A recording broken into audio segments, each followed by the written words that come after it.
Hey guys. Hey guys, take 4. Take 4. Okay. Take 6, I think. Hey guys. We wanted to kind of explain a couple of things before we played this video. Number one, today's May 14th, and this is about something that happened to Sarah on April 23rd, about 3 weeks ago. She was swimming and got attacked by something under the water. At the time, we firmly believed that it was a shark. The wounds look a lot like what a shark tooth would look like. The one in the front of her shin is about an inch wide, and it was about an inch deep, and it looked like a shark tooth. And the same with the one on the back, although it was a little bit smaller. So that's what we believed then, and we still do kind of believe that. But we've been able to do a couple of things. We've talked to some local people, and we've done a little bit of internet searches about shark attacks in Panama. What we learned from that is that shark attacks in Panama are really rare. Like, they happen once every few decades. The last one that happened in that particular area was like 1970-something. So, very rare to happen. But we did talk to a couple of local boys, and they said that there are hammerhead and tiger sharks in the area. And we also understand that those types of sharks do on occasion attack human beings. So, But more out of curiosity. But more out of curiosity than like a great white, great white shark that's looking to eat you. If it was a shark, we both still believe that it was like a curiosity type of a bite, not an I'm going to eat your leg type of a bite. In talking to a local adult on a different island, he thought it was some sort of a fish that could have bitten her. We just don't know. We're going to hopefully get some better internet and do some more research and talk to some people. But the truth of the matter is we may never know. We may never understand what bit her so badly. We just don't know. The other thing before you watch the video is there's going to be a little bit of blood. We're not showing that to gross anybody out, but we thought it would be important to show, the realities of living on a boat in the remote areas of Panama and other parts of the world. Stuff like this can happen. Luckily, we got a very extensive and good medical kit. And a great doctor. And a great doctor, as well as friends and other resources that we can talk to get the medical help that we need when we're in areas that don't have medical clinics close by. And this was that type of an area. I mean, it would have taken us at least a day to get to medical help. And after consulting with our doctor, we felt like we could treat her wound properly and fix it, which we did. It's healed up now. It's going to be a scar, 2 scars, but frankly, it healed up fine. The other thing is that we're playing this video out of order. There's a ton of videos we've still got to play from our time in Colombia, our time in Colombia with Kyle and Catherine, and our initial arrival into Panama. But we wanted to put this one out there sooner than later because we posted what had happened to Sarah on Facebook a couple of days ago, and I think people are curious about what happened, and the video certainly explains it better than we can on Facebook. So this one's out of order. No big deal. And with that, since Sarah didn't feel like it at the time, we thought that she could do an explanation of what happened. So, ready, set, go. So I'll keep it short. What happened was I was swimming in the water, and I'd left the boat and headed toward shore. Had my snorkel gear on, my mask and my snorkel, but no fins. And when I got about 3/4 of the way to shore, I just felt this bump and flipped around really quick in the water and saw this shape, this dark shape just right under the surface. And why couldn't you see it clearly? And I couldn't see what it was because the water was really cloudy. So really, really limited visibility. Very limited visibility.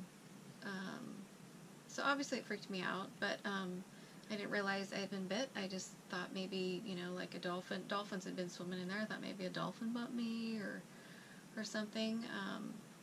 That being said, it did freak me out pretty bad, so after I screamed, I headed straight back for the boat, swimming as fast as I could, hoping to get Dan's attention. Maybe he'd come save me, rescue me. That didn't happen. But I got about 3/4 of the way back to the boat, and my legs started hurting. Just kept swimming for the boat, got out of the water, and that's when I realized that I had been bitten by something. So obviously a little traumatic. Not anxious to get back in the water quite yet, but we will at some point when the water gets clear. But I will say Dan did a really good job. He's great under pressure, and if you need to have somebody stitching you up, he's your guy. And it was fun. For him. For me. Okay, so here's the video. If anybody has any questions, just let us know. We're glad to answer anything. Like you've seen, we're pretty much an open book. So let us know. Okay, enjoy. Bye. Hi guys. We've got a bit of an emergency, and it's not kidding. Sarah was out swimming for the first time in our bay here, and got bumped really hard on the leg, and turned around. Do you want to explain it? She's pretty upset. She turned around and saw a big splash in the water, didn't know what it was, but felt a lot of pain in her leg. Came back to the boat, and she got bit by a shark, is what happened. We had heard that there were sharks like north of here or west of here, but didn't really think it was a problem here. And obviously it is, so let me show you what we got going on. She's got a pretty good gash here, and then on the back side of her leg is another gash. So we've got to call into our doctor. I think we can close it up with some steri strips. I don't think I need my stapler, but we're just going to try and flush it out real good. She's not amused, and then try and get it closed up. So anyway, big bummer to the day. We didn't see that coming and didn't expect it.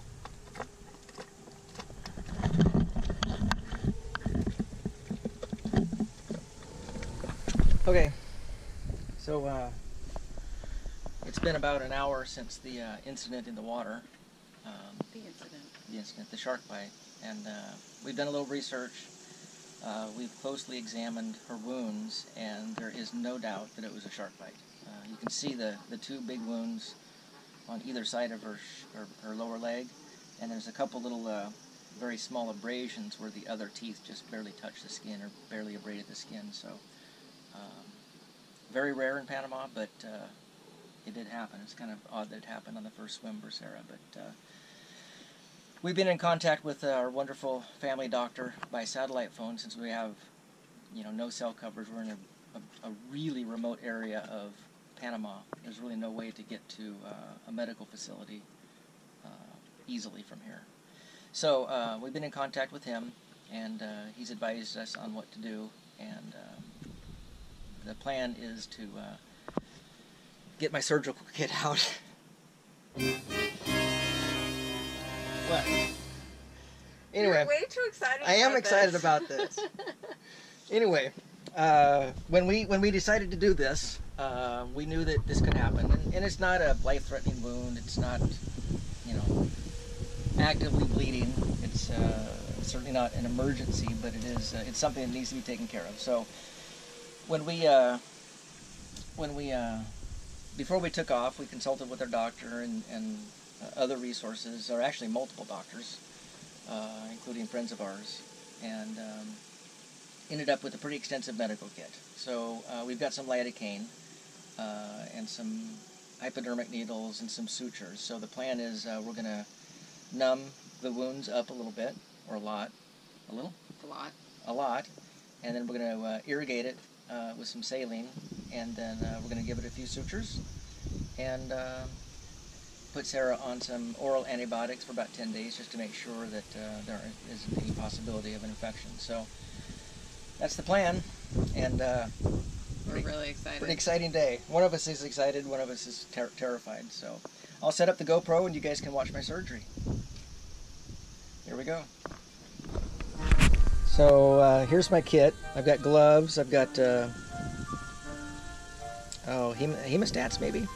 Some little tweezers. Here's our lidocaine. Gauze pads. I've got some iodine to disinfect before we close it. Here's our nylon suturing material. I've got 2 gauges of needles and a hypodermic. The big gauge is for drawing the medicine into the hypodermic, and then the little needle is for the injection into the muscle. So that's the plan. Oh, I've got some alcohol to disinfect things. So here we go.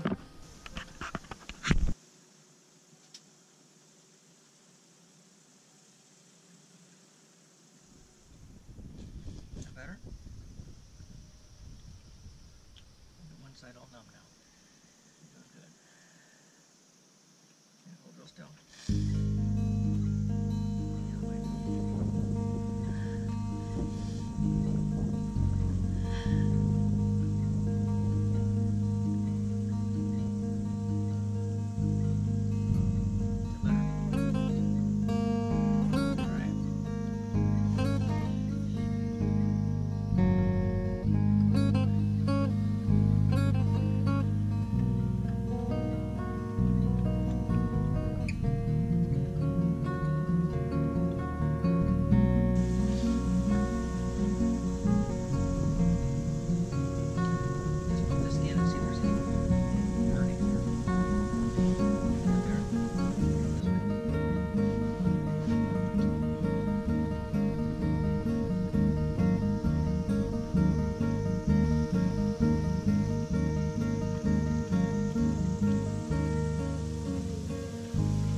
So that was it, guys. We got her all stitched up, and it's healed up just fine. She's doing pretty good.